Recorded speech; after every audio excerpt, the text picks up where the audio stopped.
우리 예수님은 허다한 무리가 따랐습니다. 병든 자를 치료해주고 고통에 걸린 자의 문제를 해결해주고 귀신을 내쫓아주고, 그래서 인생의 가장 어려운 문제를 예수님이 다 해결해 주기 때문에 구름대처럼 예수님을 사람들이 따랐습니다. 그런데 오늘은 그 많은 사람들이 예수님을 따르고 있는 가운데서 예수님의 제자가 되는 원리를 말씀을 하고 계십니다. 한마디로 자기를 부정해라. 곧 비움이 있어야만이 제자가 될 수 있다고 말씀을 하신 것이죠. 그래서 예수님은 부모와 처자와 형제와 자매와 심지어 자기 목숨까지 미워해야 제자가 될 수 있다고 철저하게 자기를 부정하고 자기를 비우라고 말씀을 하고 계십니다.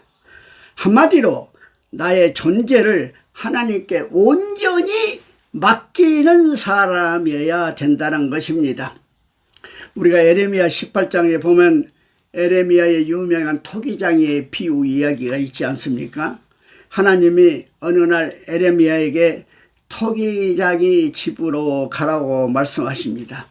그가 토기장이 집에 가서 보니까 토기장이가 절대적인 주권을 행사하고 있었습니다. 그래서 그 진흙을 이겨가지고 큰 그릇을 만들었다, 적은 것을 만들었다, 마음에 안 들으면 부쉈다가 또 반죽했다가 또 만들었다가 또 부쉈다가 절대적인 주권을 토기장이가 행사를 하고 있었지 않습니까? 하나님은 이 토기장이보다 더한 주권을 가지신 분이요 권능을 가지신 분이란 것을 말씀하신 것이죠. 그리고 토기가 토기장의 손에 있듯이 모든 백성들은 하나님의 손에 있을 뿐만이 아니라 개인뿐만 아니라 어느 민족이나 어느 나라나 다 하나님의 영향 아래 있다고 하는 말씀인 것입니다. 우리도 아다시피 예수님은 공생애를 시작하시기 전에 유대 광야에서 40일 동안 금식하시고 사탄으로부터 물질과 명예와 지위의 시험을 당했지 않습니까? 그 시험을 단호히 물리치었습니다. 그래서 구세주로서의 사역을 시작하신 거 아니겠습니까? 곧 예수님이야말로 하나님의 모범적인 제자의 모습입니다. 그렇습니다. 제자는 포기할 줄 알아야 합니다. 제자가 된다는 것은 무엇을 잘 간수하고 간직하고 불려나가는데 익숙한 것이 아니라 나누고 버리는데 익숙해야 한 것입니다. 재물도 명예도 지위도 모두 가치 있는 것이기는 하지겠지만은 최상의 가치는 하나님이시다. 그게 제자도입니다. 또한 제자는 치밀해야 합니다. 예수님과 같은 분을 따르는 것은 매우 매력적이다. 그래서 충동적으로 제자가 돼서는 안 된다는 것입니다. 네? 제자가 되는 것은 치밀한 계산이 뒤따라야 된다고 하는 이야기입니다. 그래서 오늘 망대 세우는 일을 하다가 그만둬 버리면 되겠느냐, 치밀하게 해야 되지 않겠느냐, 그 말씀을 애화로 들어서 말씀했습니다. 이 말은 이득을 따지자는 말이 아닙니다. 오히려 십자가를 지는 큰 투자 대비 세상적인 황금은 없다는 것은 미리부터 알아야 한다는 것입니다. 조건이 명확함을 알아야 합니다. 그리스도의 제자가 되려면 보통 각오로는 되지 않습니다. 헌신해야 하고, 이제까지 내가 견지한 가치관도 뒤바꿔야 합니다. 그런 결심이 없으면 결코 주님의 제자가 될 수가 없습니다. 그런 의미에서 나는 바울의 예수의 참 제자됨에 더욱 큰 감동을 받습니다. 바울이야말로 참으로 예수님의 제자인 것입니다. 우리가 아는 대로 바울은 옥중에서 빌레몬에게 편지를 씁니다. 빌레몬의 것을 훔쳐 도망하온 오네시모가 영적 아들임을 밝히면서 그를 돌려보내게 된 일을 이야기를 한 것이 빌레몬에서 아니겠습니까? 그 빌레몬서를 보면 바울은 이 한 생명을 위해서 자신이 가진 것들을 아낌없이 다 내놓은 것을 볼 수가 있습니다. 한 생명이 이렇게 소중합니다. 예. 그게 바로 제자의 참도입니다. 그래서 흔히 그런 이야기 합니다. 오늘날 교회가 잘못된 이유는 A, B, C를 너무 치중했기 때문이다. 그런 이야기 합니다. A는 어텐텐스, 새로운 신자의 등록 교인을 말해요. B는 빅 빌딩. 네. 교회 건물이 크고 좋아야 된다. C는 뭡니까? 캐시, 헌금이 얼마나 많이 되어지냐. 이 A, B, C 이것을 초월하지 못하고 그것으로 무슨 목회의 성공이라든지 교회의 어떤 크기를 영향력을 평가한다는 것은 그건 아주 잘못된 것이라 그것입니다. 네. 정말로 우리가 한 영혼을 소중히 여기는 것, 그게 제자도 아니겠습니까? 사실 저도 이렇게 온라인 설교를 계속한 것은 사실 얼마 전에 10년 넘게 암투병을 하다가 천국에 간 한 자매를 위해서였습니다.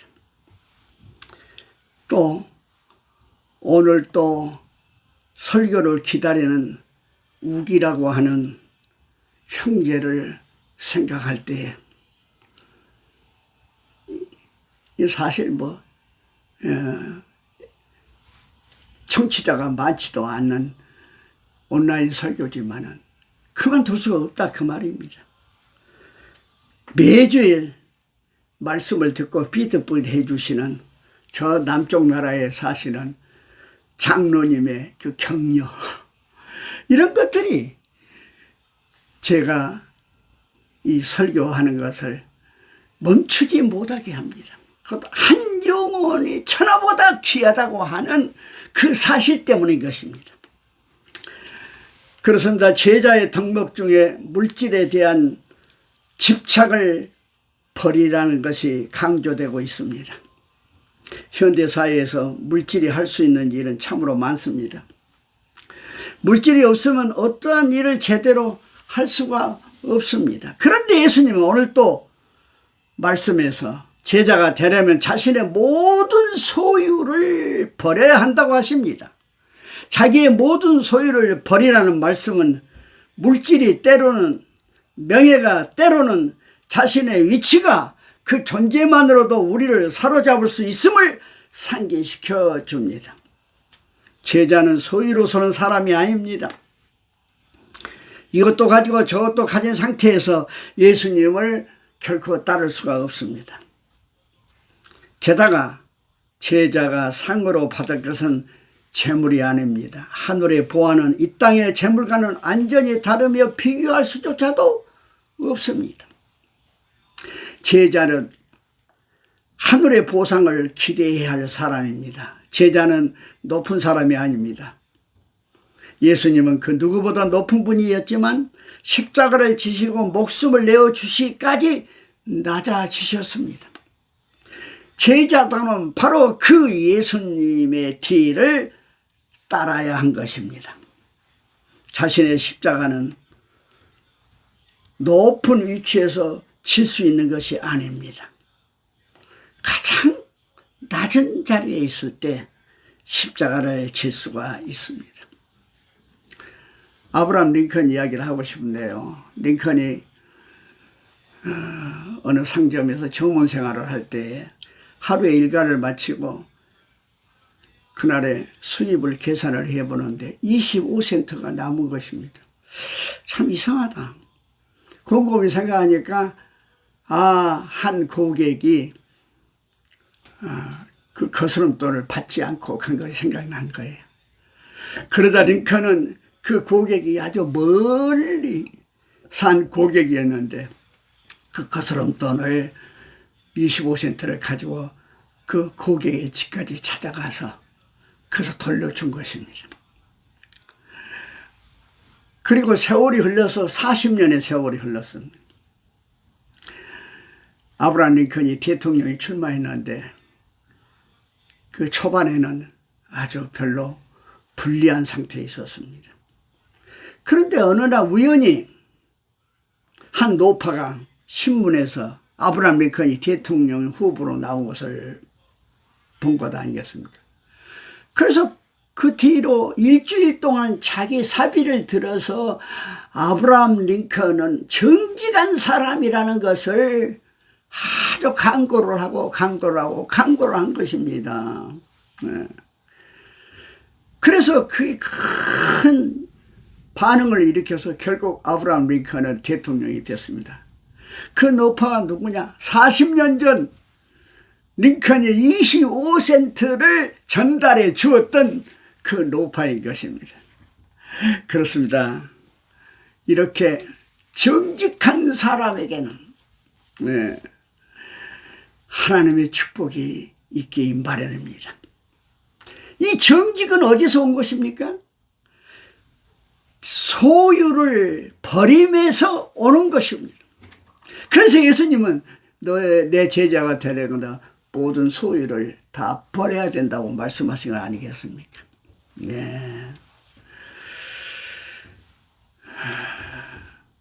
겉모습으로 세상 만사를 살 것이 아니라 제자들의 이 정직함으로 우리가 살아야 합니다. 그랬을 때 우리는 하늘의 큰 상금을 받게 될 줄로 믿습니다. 우리 진정으로 이 어려운 시대에 예수의 제자가 되십시다. 아멘.